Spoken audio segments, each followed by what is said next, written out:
Hello people, welcome back to our channel. আজকে নিয়ে চলে এসেছি India travel blog part 2। Last ব্লগে তোমরা দেখেছিলে যে আমরা ইউএস থেকে দুবাই পৌঁছেছিলাম, তার রিক্যাপ দেওয়ার রইল।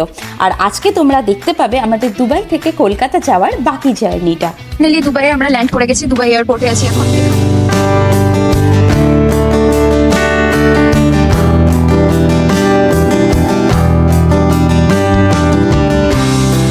দেখো ইন্দুকে কি সুন্দর লাগছে এটা একটাতে। Wow, she looks so pretty. Thank you. 24 তারিখে আমরা দুবাইয়ে ল্যান্ড করেছিলাম। দুবাই টাইম সন্ধে 8:45 নাগাদ, আর আমাদের দুবাই লে ওভার ছিল 5 ঘন্টার। সুতরাং দুবাই এয়ারপোর্টটা এক্সপ্লোর করা ছাড়া আমাদের আর কোনো কাজ ছিল না। আর তাছাড়াও দুবাই এয়ারপোর্টটা ভীষণই সুন্দর দেখতে, কিন্তু তার আগে আমাদের একটা ভীষণ ইম্পর্টেন্ট কাজ ছিল, সেটা হচ্ছে কারেন্সি এক্সচেঞ্জ করা। এখন আমরা সেখানেই চলে এসেছি। $20 মতো এক্সচেঞ্জ করবে। হ্যাঁ, 30 দেরাম অলরেডি আছে আমাদের কাছে, তো অত দরকার পড়বে না। 50 দেরাম থাকলেই যথেষ্ট। $20 কত দেরাম দেখতে হবে রেটটা। আর এটা হচ্ছে দেরাম। আমি যখন এসেছিলাম তখন আমার মনে আছে আমি 50 দেরাম কালেক্ট করেছিলাম। কত ডলার দিয়ে 50 দেরাম কালেক্ট করেছিলাম আমার ঠিক মনে নেই, তবে 50 দেরাম যে কালেক্ট করেছিলাম সেটা মনে আছে। তার মধ্যে মাত্র $20 খরচ করেছিলাম। একটা জলের বোতল কিনেছিলাম, 20 দেরাম ওখানেই চলে গেছে। তো আর 30 দেরাম আমি বাঁচিয়ে নিয়ে গেছিলাম ইউএস। তো ওটাই প্রলয়কে আমি আসার সময় দিয়ে দিয়েছি যে যদি দুবাই এয়ারপোর্টে কখনো কোনো কাজের জন্য খরচ হয় তাহলে তুমি রেখে দাও। তো ওই জন্য 30 দেরাম আছে বলেই ও বললো যে আর বেশি দেরাম তাহলে কালেক্ট করবো না, $20 এক্সচেঞ্জ করি, দেখি $20 কত টাকা পাই, মানে কত দেরাম পাই। সরি, দেখেছো বারবার টাকা টাকা মুখে চলে আসে। তো এখন হয়তো রেট বেড়েছে। $20 ও দেখছে যে 73 দেরাম পাবে, অনেকটা। 73, এই যে 72 দেরাম। কয়েনগুলো দেখি। বলে চাকাচাক কয়েন। 72, 2 দেরাম খুচরো আর 70 দেরামের নোট। বিন্দাস। কি খাবে তুমি এখন? তুমি তো শুধু কফি। চলো। ওকে কখনো কিছু খাবারের কথা যদি বলা হয় কিছু খাবে, সবার আগে চা বা কফি। মানে অদ্ভুত, দুজন দুই রকম হয়ে গেছি। মানে আমি খেতে এত ভালোবাসি, আমার যে কোনো খাবারের প্রতি আমার একরকম কি বলবো একটা ক্রেভিং কাজ করে, আর এ একদম উল্টো। শুধু চা আর কফি দাও বাস, খুশ है वो, उसमें ही खुश है।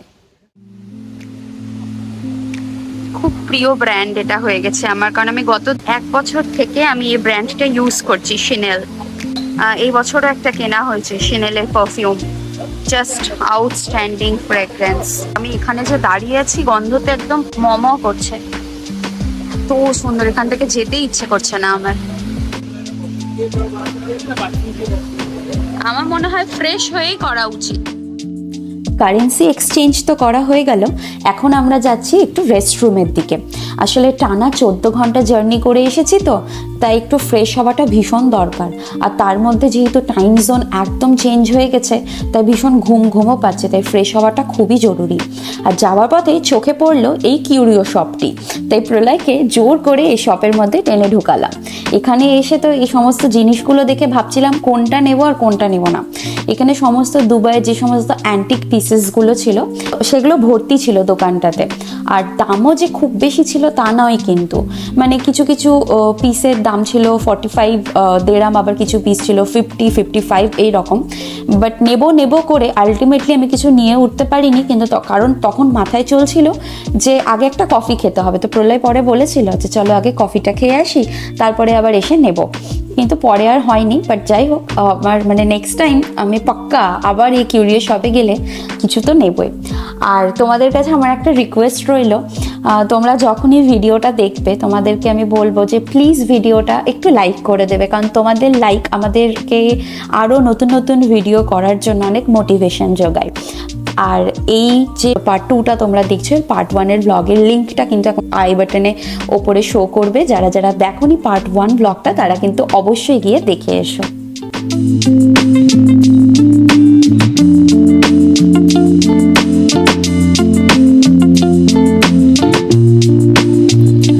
আমরা এসেছি আমরা একটু ফ্রেশ হচ্ছিলাম একটু আগে, দুজনেই ওয়াশরুমে গেছিলাম, ব্রাশ করলাম, ফ্রেশ হলাম, চুল টুল ভালোভাবে বাঁধলাম। এখন আমরা এসেছি একটা কফি শপে। এই যে প্রলয়, ইউএস এর টাইম জোন অনুসারে আমাদের শরীরটাও তো এইভাবে অ্যাডাপ্ট হয়েই গেছে। এখানে আজকে রাত হলেও যেহেতু ইউএসএতে এখন দিনের বেলা, তো একটু দরকার কফিটা, মানে দিনের বেলা কফি না হলে ঠিক জমে না। তার মধ্যে ব্রাশ করলাম, ব্রাশ করার পর তো আরোই মনে হচ্ছে যে হ্যাঁ একটা কফি লাগবেই। তো এবার ইন্ডিয়াতে গিয়েও একটু সমস্যা হবে, 3 রকম টাইম জোনের মধ্যে পড়ে গেছি। এখানে এখন রাত, এখন বাচ্চা হচ্ছে 10:40, নিউ ইয়র্কে এখন হচ্ছে দিনের বেলা, এখন ইন্ডিয়াতে হচ্ছে রাত্রি 1টা। তো 3 রকম টাইম জোন হয়ে যাওয়াতে একটু সমস্যাই হবে, বাট যাই হোক আমরা ফ্রেশ হলাম, তো ওই জন্য এখন মনে হচ্ছে যে না একটা কফি খুব দরকার, কফি হলে মন্দ নয়।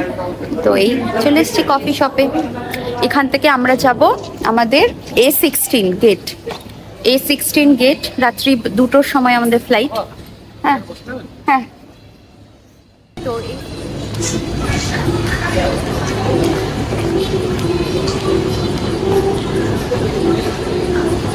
কফিটা খেয়ে একটু ঘুমটা ভাঙলো।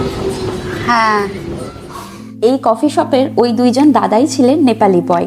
ওনারা ওই দিন ওই গুলাবি সারারা গানটা শুনছিলেন, আর ওদের সাথে সাথে আমি আর প্রলয়ও খুব এনজয় করছিলাম আর কফি খাচ্ছিলাম।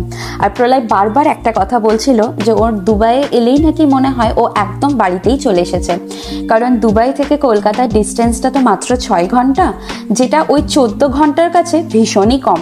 তাই ওর মনেই হয় না যে ও আর দূরে আছে, বলে দুবাই এলেই আমার মনে হয় এই তো বাড়ি চলে এসেছি। তো যাই হোক, এগুলো গল্প করতে করতে এখন আমরা যাচ্ছি আমাদের গেটের দিকে। ওয়েটিং ওয়েটিং ওয়েটিং, বসে আছি আমরা আমাদের গেটে। A16 চলে এসেছি, পুরো ফাঁকা, আমরাই বোধহয় যাব শুধুমাত্র। গোটা একটা এরোপ্লেন নিয়ে আমরাই কলকাতা পাড়ি দেব। অনেক লেটে আছে তো ফ্লাইট, এখন বাজছে কটা?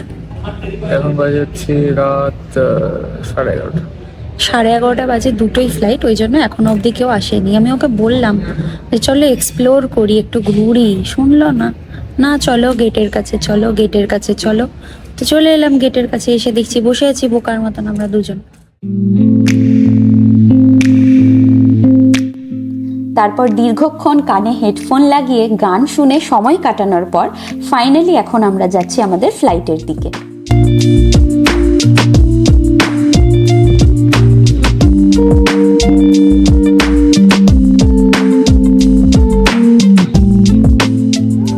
ফ্লাইটে বসে গেছি আমরা, আর কিছুক্ষণের মধ্যে টেক অফ হবে, তারপর একদম নিজের শহরে।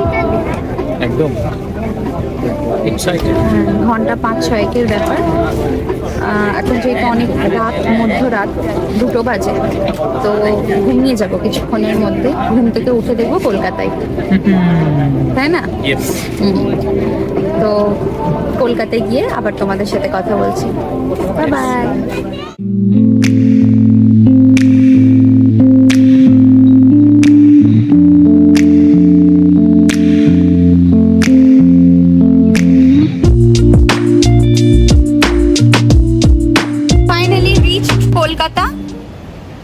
কলকাতাতে নিজের জায়গায় একদম ল্যান্ড করে গেছি, দারুণ লাগছে। 7 মাস পর আবার বাংলা লেখায় হোর্ডিং দেখতে পাচ্ছি, দারুণ। মানে আমরা সমস্ত কাজকর্ম সব কমপ্লিট করে বাইরে বেরিয়ে গেছি। লাগেজ নিতে অনেকটা সময় লাগলো, বেল্টে অনেক লেটে, মানে আমাদের ব্যাগ সব থেকে লেটে এসেছে। আর আমাদের সাথে দেখা করতে এসেছে আমার দেওর বাবাই। এই যে একটু হাই করে দাও সবাই। ও পুনে থেকে এসেছে দেখা করতে, আর ওর একটা জিনিস নেওয়ার ছিল, সেটা নিতে এসেছে। তো এখন দাদা ভাই অনেকদিন বাদে এক জায়গায় হয়েছে, ওরা ওদের মতো গল্পতে লেগে গেছে। গাড়ি আসবে আমাদের, উৎপলদা আসবে, উৎপলদা এলে আমরা রওনা দেব বাড়ির পথে।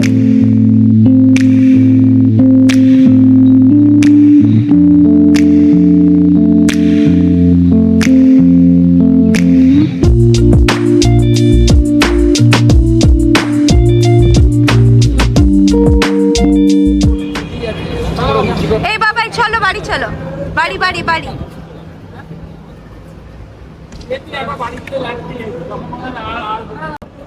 কোথায় আলোতে আসো, তোমার মুখটা একটু আমি দেখাই, একটু হাই করো। কেমন আছো বলো? ভালো ভালো। আমাদেরকে মিস করেছো? একদম। আমরাও মিস করছি বছর খানেক। ফাইনালি হাঁসপুকুরের জন্য রওনা দিয়ে দিয়েছি, যেখানে আমার শ্বশুর বাড়ি, আর এটা পড়ে নদিয়া জেলার মধ্যে। আমরা ঘন্টা 3-1 মধ্যে পৌঁছেও যাব। তবে এই ভিডিওটা এখানেই শেষ করছি। ভিডিওটা ভালো লাগলে অবশ্যই like, comment, share and subscribe করে দিও, আর চ্যানেলে চোখ রেখো।